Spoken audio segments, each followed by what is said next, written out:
24 billion kilometers from Earth, sunlight barely counts as warmth anymore. Out there, past the edge of everything we call the solar system, one machine is still awake, still talking to us across a gulf that swallows most signals whole. Voyager 1 was never meant to travel this far. It was designed for a short assignment, a quick pass by the outer planets, a few years of work, then silence. Instead it kept going, past Jupiter, past Saturn, past the invisible wall the sun's own wind builds around us.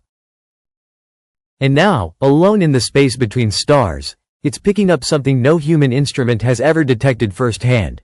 A low, steady hum running through the emptiness. Not a signal meant for anyone, just the quiet electrical pulse of the galaxy itself. The mission started small.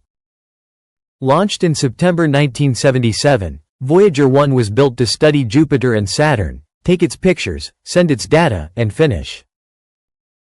Nobody expected it to become the most distant human-made object ever to exist, let alone survive for nearly 50 years. Part of the reason it could attempt any of this came down to timing. Once every century and 3/4, the outer planets align in a way that lets a spacecraft slingshot from one to the next, borrowing gravity instead of burning fuel. That rare alignment was the whole reason the mission was possible. And within days of launch, Voyager 1 had already hinted at what it would become, turning its camera around from millions of kilometers out to take the first photograph ever made of Earth and the Moon together, seen from deep space. What it found along the way turned it from a mission into a landmark.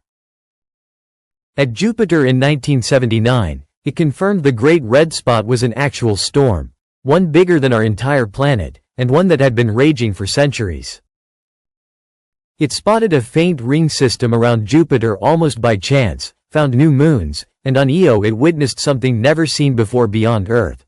Volcanoes actively erupting. Then came Europa, its cracked icy shell looking eerily like broken sea ice. An image that helped launch one of planetary science's biggest ideas, that a hidden ocean might be sitting beneath that frozen surface. At Saturn, the surprises kept coming. The rings turned out to be thousands of thin, intricate strands rather than a handful of broad bands, and Titan went from an orange smudge to something genuinely alien. A moon with weather, where methane takes the place water holds on Earth, forming clouds and rain in a chemistry that felt strangely recognizable. Choosing to study Titan up close meant sending Voyager 1 out of the solar system's flat plane for good, trading any future planetary flybys for a one-way route toward interstellar space. For a long time, scientists assumed the boundary of our solar system would be a slow, blurry fade rather than a hard line. The sun's constant stream of charged particles, the solar wind, blows up a kind of bubble around us called the heliosphere, and beyond it lies true interstellar space. Voyager 1 proved that transition anything but gradual. In August 2012, over roughly 2 days, particle counts from the sun collapsed, cosmic ray levels spiked, and the surrounding magnetic field shifted, as if the spacecraft had passed straight through a membrane.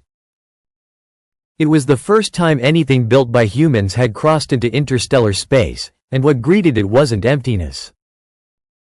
The magnetic field out there pressed against the heliosphere far harder than models predicted, meaning the space beyond our sun's influence is more structured and more forceful than anyone had guessed.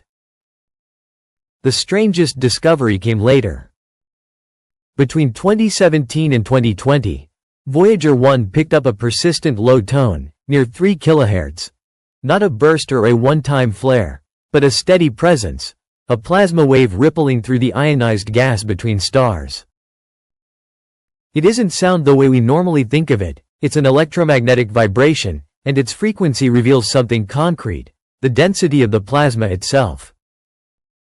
For the first time, humanity wasn't just theorizing about interstellar space. It was measuring it directly, from inside it, hearing the ambient electrical hum of the galaxy at close range. A leftover trace of ancient supernovae, magnetic fields, and the shape of the vast local bubble our solar system happens to be drifting through. None of this should still be possible. Voyager 1 runs on technology from the 1970s, with a memory footprint tiny by any modern measure, and it broadcasts home using a transmitter about as powerful as a dim household bulb. NASA has spent years quietly switching off non-essential systems just to stretch its life further. Then, in late 2023, the spacecraft started sending back garbled, unreadable data. A memory chip had failed. At a distance where a single message takes over 22 hours to arrive, and the reply takes just as long to return, diagnosing the fault meant nearly 2 full days per exchange. Engineers rewrote the onboard software, split the fix into pieces small enough to fit around the damaged memory, and sent it across the dark. Roughly 45 hours later, Voyager 1 answered clearly again. A repair carried out across billions of kilometers, on a spacecraft older than most of the people who fixed it.